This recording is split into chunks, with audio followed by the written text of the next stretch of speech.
네, 최근 약을 복용하고 운전대를 잡았다가 형사처벌을 받는 사례가 잇따르고 있습니다.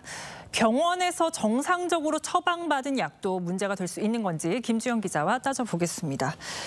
김 기자, 최근에 방송인 이경규 씨가 약물 복용 운전으로 경찰 조사를 받게 됐죠? 네, 지난 8일에 이경규 씨가 주차관리요원 실수로 자신의 차와 같은 기종인 다른 차를 잘못 몰고 갔다가 신고를 당했습니다. 출동한 경찰이 한 간이검사에서 약물 양성 반응이 나왔고요. 이 씨는 검출된 약물은 공황장애와 감기 등으로 처방받은 약을 복용한 것이라고 해명했지만 경찰이 조사에 들어간 상태입니다.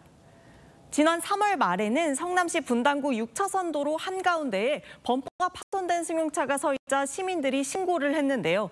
알고 보니 50대 남성이 수면 내시경을 받고 마취해서 덜 깬 상태로 운전대를 잡은 경우였습니다. 네, 이경규 씨 주장이라면 어쨌든 병원에서 처방받은 약이라는 건데 이렇게 약물 복용 운전으로 처벌을 받는 사례가 많습니까?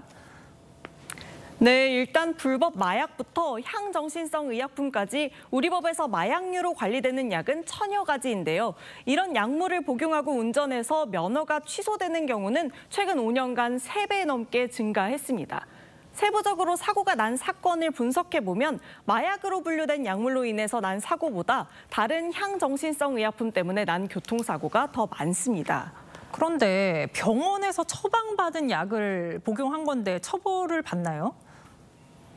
네, 도로교통법에는 운전자가 약물 영향으로 정상적으로 운전하지 못할 우려가 있는 상태에서는 운전해선 안 된다고 규정되어 있습니다. 얼마나, 언제 복용했는지에 따라 처벌된다는 명확한 기준은 없고요. 운전에 문제가 있으면 처벌이 됩니다. 약물 운전은 내년부터 최대 징역 5년에 2천만 원 벌금을 물도록 법도 강화됐고요. 약물을 복용한 채로 사고가 나면 가중처벌 대상이 되기도 합니다. 약물로 정상적인 운전이 곤란해버리면 그 자체가 약물 운전이 되고 또 사고로 이어지면 이게 특가법에 따라서 윤창호법으로 가중처벌까지 받거든요. 네, 그렇다면 복용 시점에 따라서 위험한 정도가 달라질 수 있잖아요. 혹시 먹고 나서 얼마 동안은 운전하면 안 된다, 뭐 이런 기준이라도 있습니까? 네, 영국, 독일, 캐나다 같은 경우 졸피뎀 등 주요 의료 약물과 불법 약물의 혈중 농도 임계값을 정해놨습니다. 음주에 대해서 혈중 알코올 농도를 측정하는 것처럼 약물도 처벌 기준을 명확히 해둔 건데요.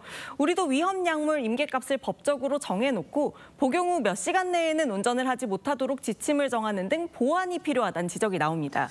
네, 그렇군요. 특히나 수면제나 신경안정제 같은 향정신성 의약품 복용하는 분들 많을 텐데 주의하셔야겠네요.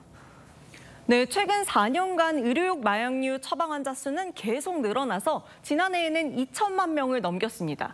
전문가들은 중추신경에 영향을 미치는 약을 복용하는 경우에는 의사나 약사의 복약 지도를 꼭 지켜야 한다고 했습니다. 대표적으로 향정신성 의약품 계열이고 특히 운전을 못하게 하는 우울증약이나 수면제라든지 졸피뎀 포함해서 아니면 공황장애, ADHD 약 같은 것은 운전하기가 어렵다는 얘기죠. 네, 혹시 약을 복용 중이시라면 꼼꼼히 확인하고 판단하셔야 될 것 같습니다. 김 기자 잘 들었습니다.